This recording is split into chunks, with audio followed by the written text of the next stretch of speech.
if you proofread, you're already ahead. It is perhaps going to be shocking to you to know just how many competitors, air quotes, you have out there that are candidates applying to the same jobs as you that are very bad writers and are not proofreading, are not following the instructions, are not tailoring, and are not doing a lot of things. Every hiring manager and business leader that I've talked to receives a shocking amount of applications that are like, make them say, did they even read this?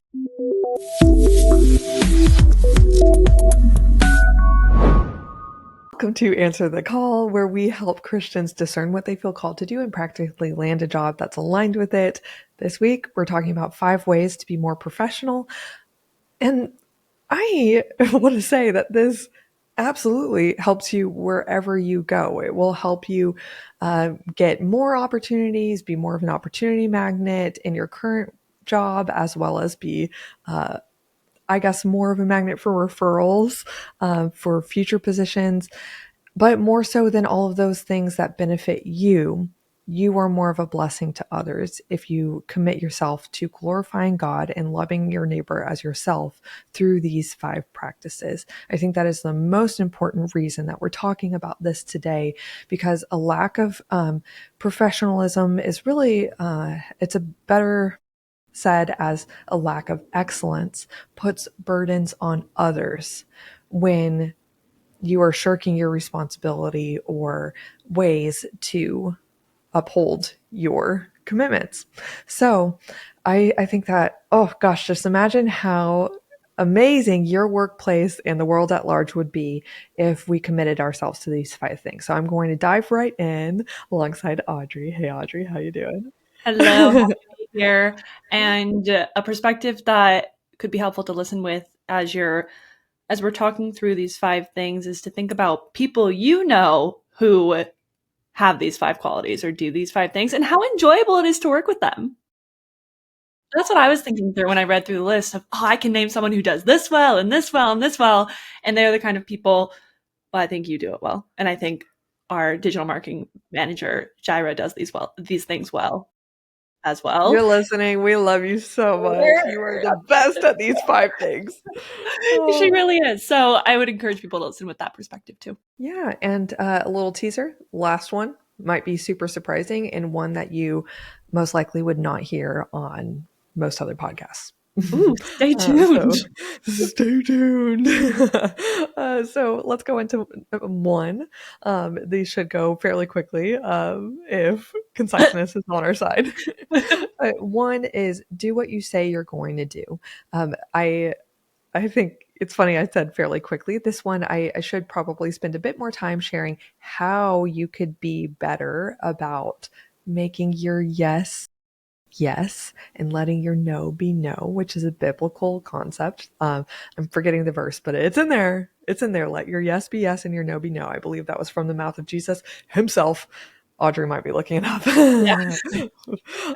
But that is like, think about how important that is as a crucial first way to be a blessing to your boss and your teammates and the people you serve, the people you live with, the people you do life with, if you merely do what you say you're going to do.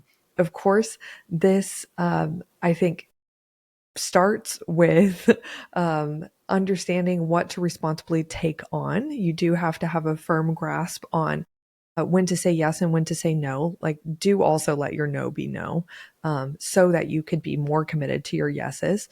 But when you have said yes to something, also just implicitly by taking a job and you have a area that you need to take ownership of and a variety of tasks, you need to have a mindset of, I am fully committed to each of these things. And if you're not, then you need to check your heart, check with your team. If XYZ task is really important, it most likely is. That's more of like an internal check that you need to do with yourself. And then write it down in what's called a commitment tracking system. This could also be your task tracker, your to-do list, paper, electronic. It could be OmniFocus. It could be Todoist. It could be your Notion. It could be Things 3. These are all like productivity and task tracking applications, as well as Asana is very common. But you do need a way to capture all of your open loops. I think that this starts with, and your commitments. I think it starts with when you say, yeah, okay, I'll do that, writing it down and then holding yourself to that rather than hoping that someone will forget or that task will become unimportant. I think that's an attitude that often stops us from tracking the things that we say that we're going to do because it's like, maybe it's okay if it slides. That's not a blessing to treat your to others if you treat your tasks that way. So the book I thoroughly refer to as the end all be all to help you efficiently become a person that is professional in this and many of the other ways that I'm going to talk about is called Redeeming Your Time by Jordan Raynor. I do talk about it quite a bit, but that's because it's probably my most gifted and most referred book that I refer people to most often, just because I think it's completely foundational to becoming a person that, does what you say you're going to do. And that doesn't mean that you can't renegotiate timelines. That doesn't mean you can't be human and say, like Audrey, you and I do this with each other. We say like, I'm trying my best, but XYZ came up, particularly with the nature of our jobs is our calendars are open to clients. And so tasks that we have written down as like an internal task that we need to complete does shift as availability is taken up by our immediate client needs.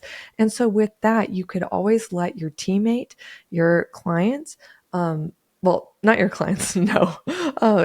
Except in the case of like, I just don't tell them, hey, I actually need to get this to you tomorrow. I would not advise that. Rather say, thank you, I received this request. I will get back to you by, and then insert your timeline. And then you can ask them, is that okay with you? Or do you have other things that make this like more urgent? But you and I renegotiate our tasks with each other all the time, right, Audrey? And I think that is something that I tried to establish in our working relationship early, that if you legitimately have a problem with keeping a commitment that you made of doing a certain thing by Friday, if it's that timeline is being threatened and you might not make it, the absolute worst thing you could do is to ask or say sorry later. I think it is much more professional to let me know ahead of time and ask, is this okay? I want to let you know about the other things I have going on. Is it all right if I get this to you by Monday? And I think that there have been times where I've said like, actually, let's just do a pared down version because I really need this element of that work completed by then. But there's mutual agreement and there's so much honor in that. And yeah, I think a lot more respect than just trying to dodge it and seeing if somebody will catch your mistake later. What do you think, Audrey, about this? Do what you say you're going to do, first point. Yeah. First, the verse is Matthew 5:37. Let your yes be yes, your no mean no. So I wanted to throw that in there. But I think the communicating deadlines, what you were talking about there, has been so helpful in our working relationship, like you said. Honestly, on a personal note, to create more successes. And I think that helps both of us win rather than constantly failing on deadlines, redefining what those deadlines look like as we get into a project. As we realize the project is way bigger than we thought it was going to be. And that it really comes down to that communication ahead of time, like you were saying. And I also want to know something that you and I have in the curriculum. Actually, I think you have it in the curriculum, and I've heard it on other productivity podcasts and stuff too, that making daily commitments to yourself and keeping them builds self-esteem and confidence. And it works that way outward as well to other people. They build confidence in you when you're able to keep those commitments to them. Honestly, I would say it's like one of the main things, the primary thing that allows you to have confidence and receive the confidence of others.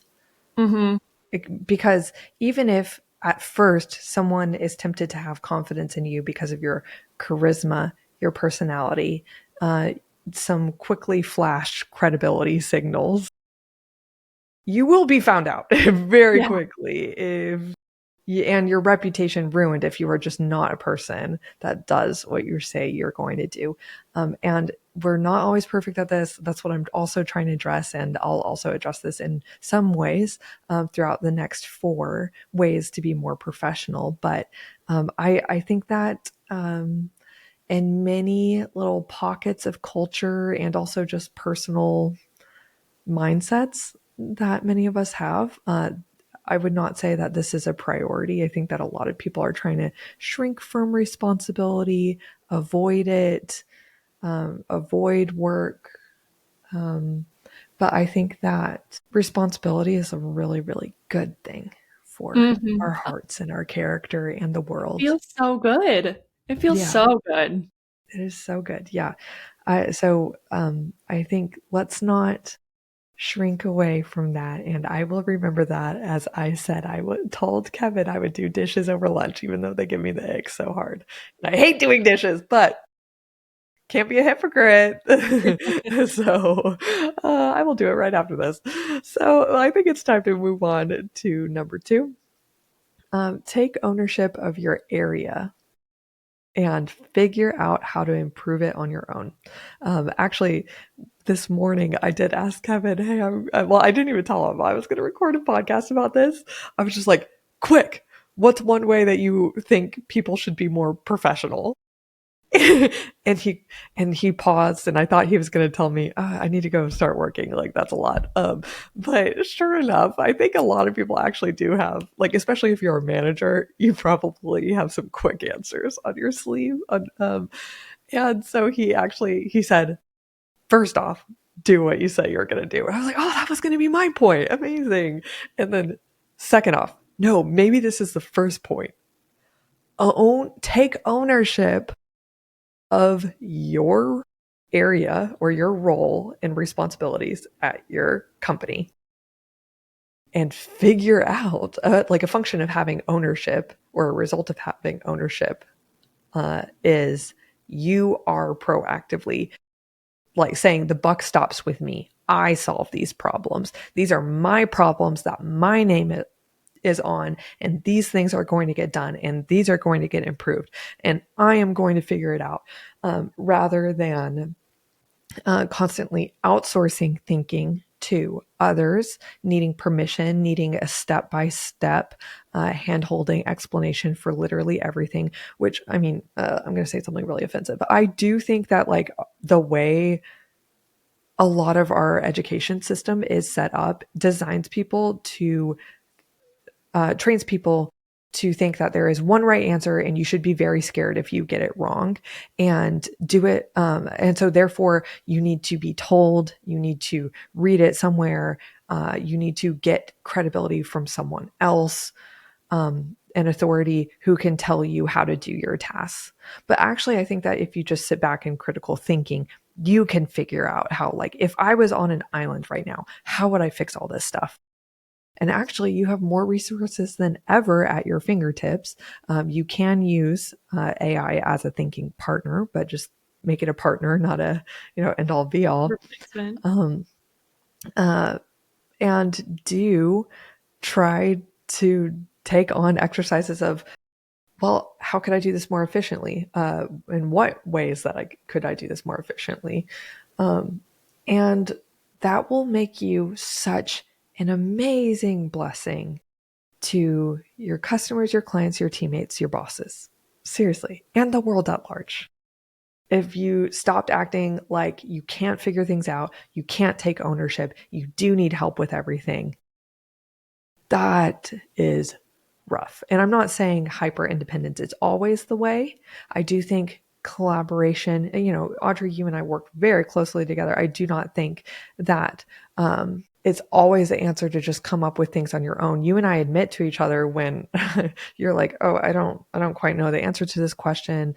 I don't know what's the best way to format this new curriculum update. And I'll say, I don't know what podcast topic we should do. And that's okay, but that's more rare than instances where we rather try to start with a suggestion and say, uh, honestly, struggling with some ideas, but here are three that I came up with. Just like do force yourself. You can say you're struggling with something and invite feedback, but try to answer your own questions first. I think that is key. What do you think about this second one of taking ownership and figuring it out yourself? Yeah, absolutely. I think a very practical application of this for, I'm sure, the majority of people listening to this podcast have a boss, and your boss probably has a certain way that they want things done. My favorite thing to do when I ask you for help on an email is say, here's the email I've already written. What do you think? What would you change? And that's a way that I get to solve the problem already, and then you don't have to do the work for me. Versus saying, how should I respond to this client?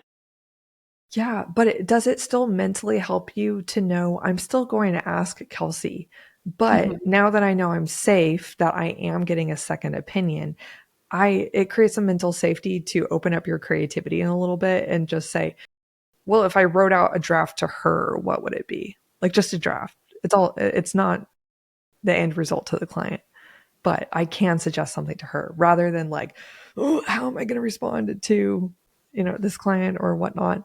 I think Yeah. it is helpful to collaborate sometimes, but it is also easier to write. I tell that to clients too of like, if you were just writing something to me, not the recruiter, what would you say? If you were just being honest with me, what would you say? And I think that kind of opens up creativity a bit. Yeah, and it actually helps you learn because something that's different about our jobs, right, is that you're the business owner. It's you set the voice and the structure of the business, and I kind of have to fall under that, I guess, or build on that, right? I'm trying to Like be speak with aligned. your voice. Yeah, be aligned. And that's what so many people need to do with their companies and on their teams. So I'm trying to be aligned to your voice while bringing my voice in. And by actually doing the work myself first, rather than having you do it and just show me what you did, I get to learn it. Like, okay, and I get to internalize how this sounds so then I can move forward with more confidence that I actually can do these tasks. And I don't have to ask you as often. Yes, the best way to learn is teach. That's great. Mm-hmm. I actually had a coworker when I was in tech consulting that she told me about the rubber ducky method of coding, where you have a little rubber ducky on your desk and you explain to the ducky how you're going to solve the problem. Wait, that's so cute. I could do She's that like, with my jelly cats. yeah, I think I would write it this way. I think the first thing that needs to be done is XYZ. But it's just a ducky. But you have to externalize it and talk to something else. And it doesn't need to That's be a human amazing. necessarily. That's amazing. I love It that. was so cute. It was so cute. What if you imagined all like applicant tracking systems and companies and recruiters that you were applying to as like, I'm just submitting this to a rubber ducky. That probably wouldn't help at all. It would help you probably get your numbers up, but I don't know if it would Yeah. help quality. I don't know. Yeah, Just an get over idea. that initial mental block of not being able to hit send or not being able to create something or Yeah. whatever it Yeah. is. Yeah. I think that advice transitions us into point number three of the 5 ways to be more professional. I would say proofread everything. It is shocking to me how many people are out there in the wild not rereading their emails, not rereading their texts. Like on a personal and professional level, I think that all of us receive communications that at times you're like, this makes no sense. Or this book of a text could have been 2 sentences. That just proofread for not only to make sure that it is spelled correctly and basic things like that and grammar and whatever. But for content, is this the most efficient way that I could get my point across? Do they need any other context or not? Sometimes not. So just, I think that learning how to write effectively, particularly let's talk about emails. Like for instance, well, like really anything. I guess I just wish that more people knew that who you're being wherever you're writing or speaking, whether it's to your dentist or a service provider that you're reaching out to, or your boss or a customer or whatnot. I think it matters who you're being everywhere and how you're communicating yourself everywhere. Like it drives me nuts being the recipient of like incredibly ratchetly spelled texts that I don't think make any sense and were like really, really wordy. When I'm like, hey, I'm a person too. I know that this isn't like a professional interaction, but I think that you could have reviewed this for clarity and conciseness. So sometimes I even, I really want to serve people well with my words. And so I even talked to ChatGPT to ask how to explain what I think is going on with my dishwasher before I say a lot of random things using not incorrect terms to the repair guy, Aslan, that's coming over today. I talked to him last week. He's amazing. So yeah, and it like really helped our interaction a lot, because I was able to say, is it this? Is it this? Is it this? And I was also able to ask him better follow-up questions. And so I just think if you proofread, you're already ahead. It is, speaking of job applications, and if you are a job seeker right now, it is perhaps going to be shocking to you to know just how many competitors, air quotes, you have out there that are candidates applying to the same jobs as you that are very bad writers and are not proofreading, are not following the instructions, are not tailoring, and are not doing a lot of things. Of course, plenty are. I don't want to pretend that like the majority of the world are baboons out there. Like, it's not true. But every hiring manager and business leader that I've talked to receives a shocking amount of applications that are like, make them say, did they even read this? So please do proofread everything. And double check your attachments before you send an email. That is important. Just like if you review everything once, I think it's just a good practice to have. I don't blind send. Yeah, and small note on the email. Write an email in professional formatting. Hi, blank, comma, enter, Thanks. paragraph, or couple paragraphs, whatever it is. How casual people are over email really shocks me sometimes. And it's different if you have a relationship and And it's like the 10th email in a chain. That yes, is different. there's We're talking nuance first there. emails. First emails, right? Like stick to the professional formatting. It comes Yeah. across so wonderfully, and it's so nice to receive just a professionally formatted email versus these emails that feel really casual. They feel disrespectful when the Mhm. first email that is sent over is really casual, in my opinion. You receive a lot of those in our info inbox, to be honest. Not trying to call anyone out. Yeah, no, yeah, I just want to, I hope saying this can actually serve the listener to know that other service providers may be thinking this as well.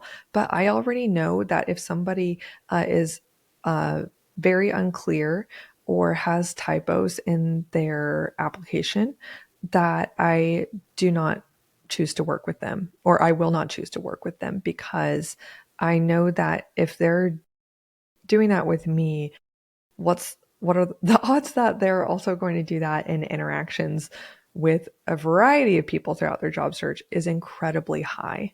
It shows a lack of conscientiousness. And there's just not really an amount of polishing, in my opinion, that can change somebody's level of conscientiousness. We're not meeting people when they're 5. We're meeting them when they're like 35. So Yeah. And I hope that's not really harsh, but yeah. it's important to pay attention to. And I think some people, just with how casual communication is these days with texting and, I don't know, Reddit, whatever you spend your time on, I think maybe people have carried that over to email and they just don't know. So hopefully this can be a PSA that emails should still be formal. Thank you. That's a perfect way to put a bow on that point. Great. I am excited to get into these last two. So Yeah. they're getting a little juicier as we close, I would say. So there might be a lot of things that you might guess would be a part of this podcast episode and could be included. Of course, there's like 100 different things that are all a part of our professional formation. Including like how you dress, how like other habits, things like that. But I actually do think that these last two just don't get enough airtime. So I decided to include them. So More number 4, character based. more character based. Yeah, that's a good way to say it. Number 4 is say what you mean, but don't say it mean. I have noticed that somehow in professional speak and I guess business etiquette, some people have really come to believe that they can't say what they mean and that they need to add a lot of fluff words or speak in robotic language or figure out a very elaborate way to bury their one more sharply worded sentence in like 1,000 words to soften it. I do think that there is more space than people give in the professional realm to just say your one sentence with clarity and kindness. Do say what you mean. So you can say, that really hurt our team and disappointed the client when you XYZ. I want to work on repairing this with you. Can you tell me about your side and how this will be different next time? And then just sit on it. That did not need to be super long. Just do say what you mean. And this has also trickled down to I have to say what I mean in consultations with initial potential clients about what I think might be going right or wrong, things that they need to change. That will help their job search and get a better result next time. I also have to lead with authority in our client interactions, as well as with friends and just like daily life. I think so much of this translates to just being a more polished, loving person is not just professional. But I do think that for point 4, say what you mean, but don't say it mean. Maybe a lot of people have, of course, encountered people in the workplace that just say things mean. And you don't want to be like them. I definitely had that more than my fair share. And we don't want to be like those people. But I do think that when you go ahead and clear your anger and clear your energy, but do decide to get your point across with neutrality and kindness, you benefit that person and the world at large by giving someone feedback. By letting people off the hook and putting your energy rather into gossiping or bitterness, you are definitely not making the world a better, more Christ-like, loving place. By giving someone direct feedback, you have a chance at being a part of that person's redemption story.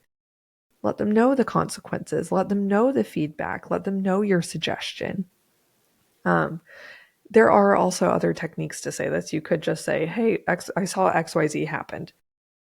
If I did that, how would that land with you? A former mentor taught me to say that. And then like you that could just get them reflecting rather than being like, I think blah, blah, blah, and like shoving it down their throat. But I often encounter with clients, like, whether they're trying to negotiate their offer and improve their compensation, tell the recruiter that they will be going on vacation and cannot do a start date of whatever, June 15th, or just say it. And then you could have one other sentence of, but I look forward to hearing about y'all's needs and how we could work this out. You could be collaborative, but do start with what you mean. I really think that would be a lot better. I always like people do this to me too, and I'm like, what are you trying to say? Just say it. That's okay. Like you don't have to beat around the bush super hard. Just say it. I could take feedback. Yeah, Audrey.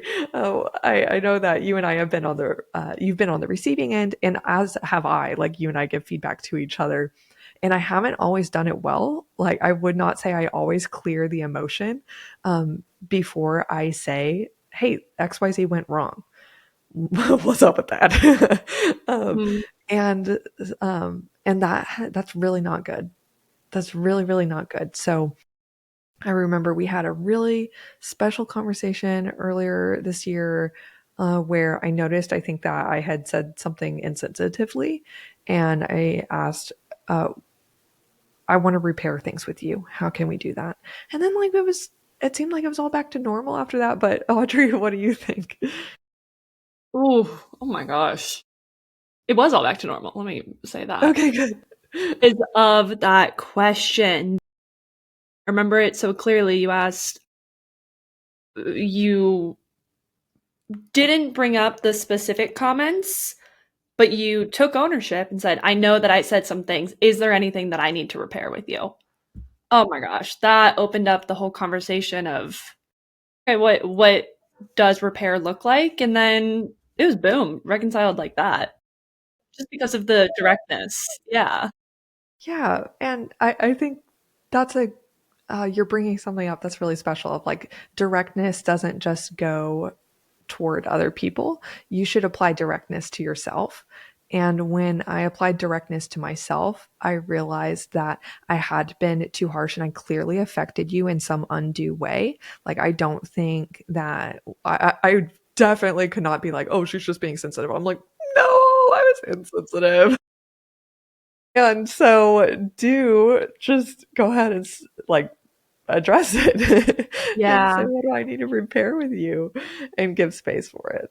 So I hope that can show that there's also like grace for listeners that are figuring out how to say what they mean without being mean.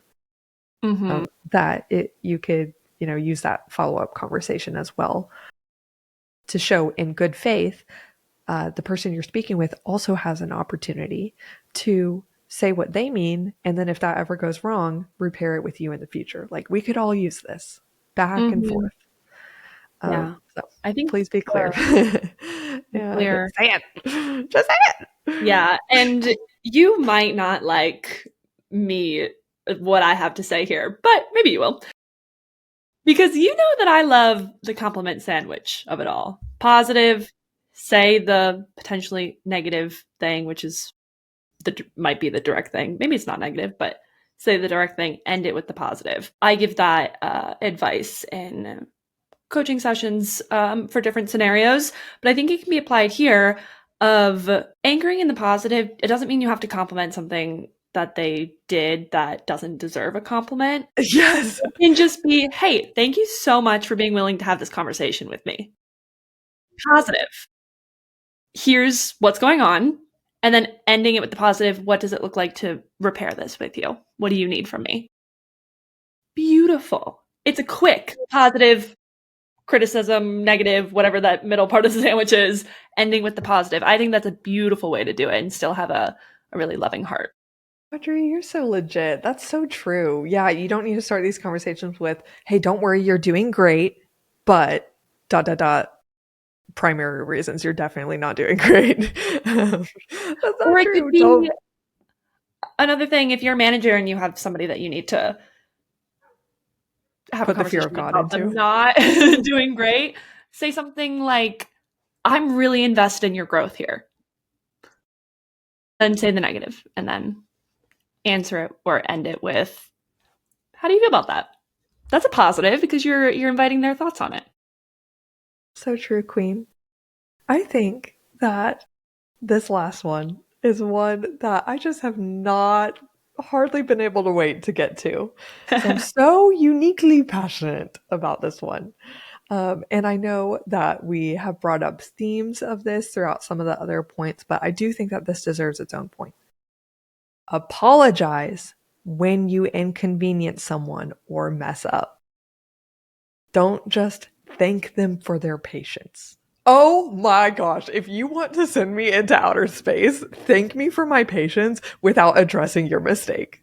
Maybe Mhm. I'm really harsh, I don't know, but We I had just do you remember when you taught me oh, this? dude, at the beginning of our working relationship, I was like, you cannot do that here. Like, cause you, like many people, like, and I really do want to emphasize that I think that this is countercultural. The way to be, with culture is to CYA, cover your booty, and never apologize. Be strong. Don't apologize for anything.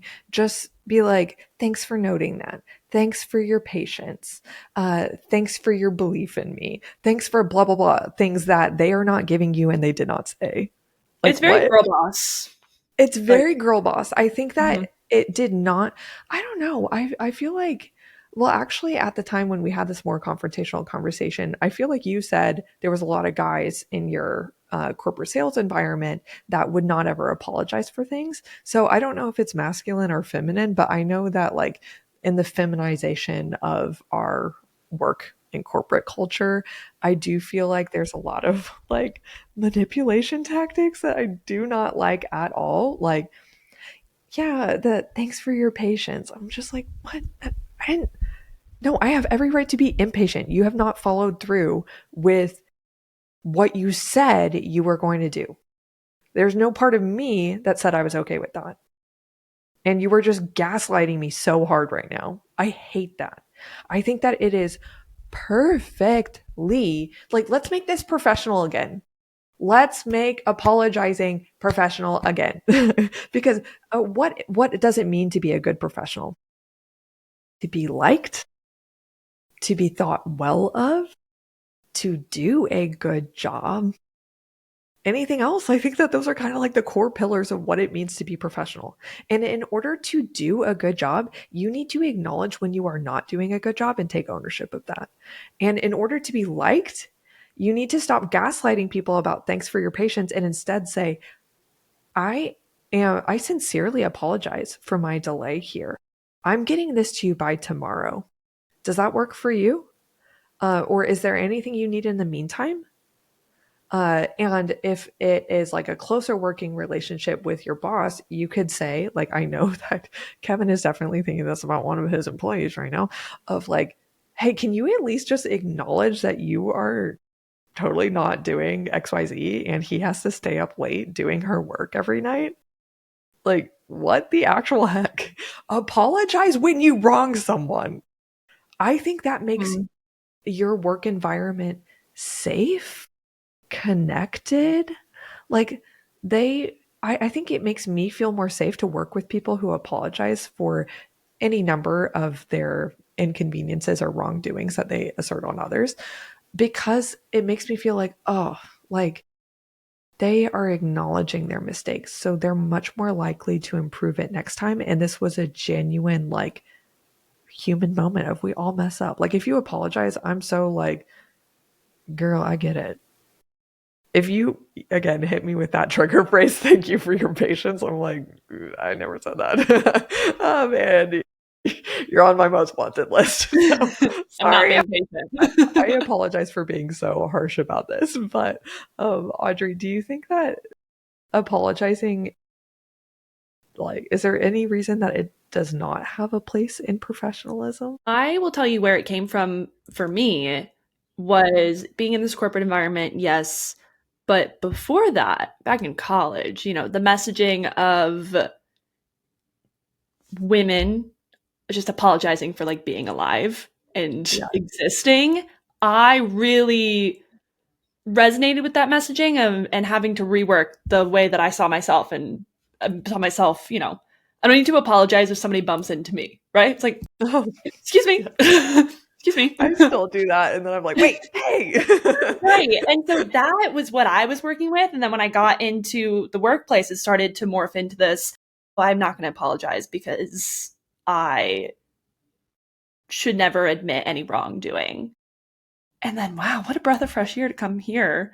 It's like, oh no, apologies are uh, part of the curriculum.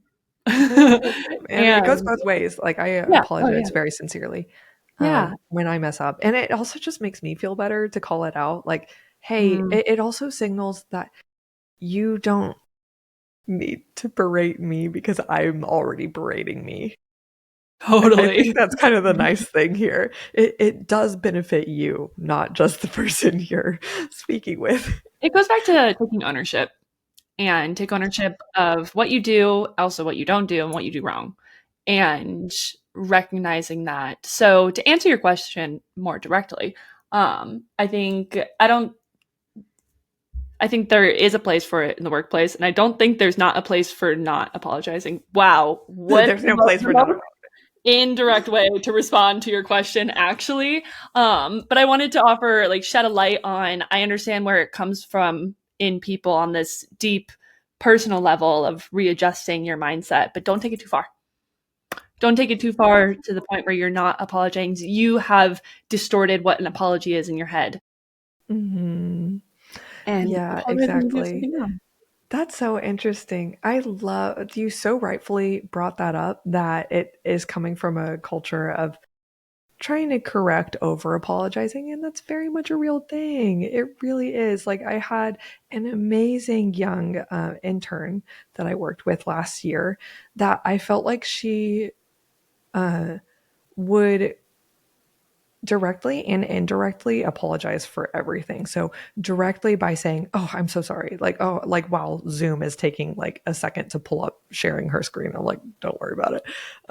And or indirectly apologizing by after everything she said being like, "Does that make sense?"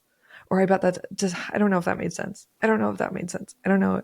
And I'm like, "My woman, you always make sense. You are smart. I will let you know if something was unclear, but you do not have to tell me that something was unclear when it actually probably landed with me." And just being like, "Oh, so sorry, so sorry, so sorry, so sorry," for like the tiny, tiny things. But then ironically, I think every once in a while, something bigger would happen and an apology wouldn't be had. And I was like, wait, what? No, that's not how it works. Save your apologies for the things that require it, not for the little things that don't. Like, you do not need to apologize for taking up air in a room or having, yeah, you share my screen, take a little bit of time to pull up. That's Mhm. all good. It's all good. But the larger things, yeah, let's be intentional with our Yeah, you'll apologies. earn a lot of respect that way. I think about genuine apologies that I've given in my lifetime and how the more beautiful the relationships were moving forward. Yes, exactly. All right. Well, I pray that these 5 points could be a blessing and I hope, informative or enlightening way to show how we could be solid professionals in our workplaces. I really do think that as we seek to be like Christ, wherever we are applying ourselves to work and be helpful to society, I really do think that if we exude or like embody these 5 practices, you are a light, whether or not you are Yeah. saying Jesus's name on any given meeting block, any given day, any given quarter. If you are doing these things, you are being a blessing to the people you are working with and serving. So let's go do it. And these things do take bravery and diligence. Ask God to change your heart. Ask God to love the things that He loves. Ask Him to help you as you're gritting your teeth through the first couple rounds of getting used to a new way of working, and He will do it. He will do it. Cast your burdens upon Him. His yoke is easy and His burden is light. He fills you with the Holy Spirit, that is your helper, that is the most amazing news. And this can embolden us to be more up to the task of saying, you know what, today I will do what I say I'm going to do. And I will take ownership of my area within the company. I will proofread everything as best as I can, with a few mistakes, of course, every once in a while. I will say what I mean, but not say it mean. And I'll apologize when I've done something wrong. And do it all for the glory of God and enjoy Him forever. Okay, love you guys. If you need any deeper help through a career transition of any kind, reach out to me at thecalledcareer.com and we can set up a conversation this week. All right, I'll talk to you soon. Bye. Thanks for listening to today's episode. To get an even more meaningful head start into your calling, head to thecalledcareer.com, where my fellow career coach Audrey and I have created a whole suite of free resources and tools to help you get clear and get a job today. For those who are definitely ready to land a job or start a business in the next 6 to 12 months, we're here to help you biblically and practically discern your calling through coaching, reflection, and deep market research. Identify the job that's aligned with it, even if you currently have no idea what you want. Rebrand your resume and LinkedIn to translate your background to appeal to your future boss. P.S. We take this off your plate and do this for you. Also, we'll teach you how to land referrals and get attention from leadership through networking. Again, if that makes you nervous, we have these emails and LinkedIn messages literally written for you so you don't have to sweat. We're also here to give you unlimited interview practice so you're prepared to address every elephant in the room and knock selling yourself out of the park. Then we'll round out with helping you negotiate your salary so you land thousands more. Just so you know, recent clients have gotten $8,000 to $50,000 salary increases, even though they were totally non-traditional candidates. That's because we specialize in helping non-traditional career pivoters land jobs they're ecstatic to serve in. It takes work, but we're here to see you through until the end, when we're celebrating that day that you send me an email in all caps and you say, Kelsey, I got the job. Then you could be on the podcast. But I'll be here until then, keeping you accountable and encouraged by meeting with you literally until you land the job you want, even if that's up to 6 months from now within our program. Apply to join at thecalledcareer.com, and I'll see you next week here at Answer the Call. Bye for now.